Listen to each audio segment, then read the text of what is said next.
And for our video today,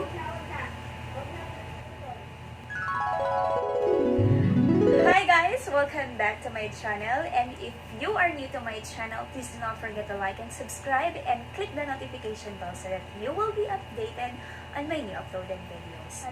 And for our video today is, I will teach you how to remove your watermark logo in your KineMaster app. So, itong KineMaster application na ito is most commonly used ng mga small YouTubers or vloggers na katulad ko. At maganda itong KineMaster application na to kasi it is user-friendly, lalo na doon sa mga baguhan pa lang sa pag-i-edit. Though marami tayong mga video editing apps that can be installed on your laptop, ang pinagandahan lang po nito is you can use it anywhere. Pwede mo siyang i-install sa inyong Android phone at pwede na kayo mismo mag-edit ng video sa inyong mga Android phone. I don't know kung gagana to sa iOS, pero sa Android phone, sure ako nagagana siya. There are a lot of features na meron sa KineMaster app compared sa other video editing apps. Though hindi ko naman ini-small din yung mga ibang video editing apps, pero ito kasi yung pinaka-nakasanayan ko na pinaka-madali na gamitin at mas madali siyang gamitin compare sa iba.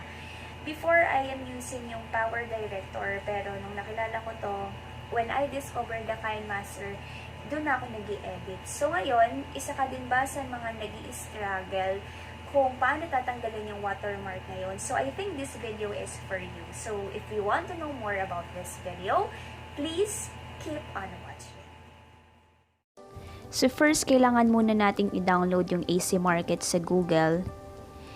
And ang pipiliin natin itong AC Market Crack Apps Games Mods for Android. So itong AC Market, para lang siyang Play Store. Pero dito natin mada-download yung KineMaster application na walang watermark. So click the download now and then wait to download and then install it in your phone. And then i-allow nyo lang yung app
So, as you can see, nagpe-play na siya without the watermark.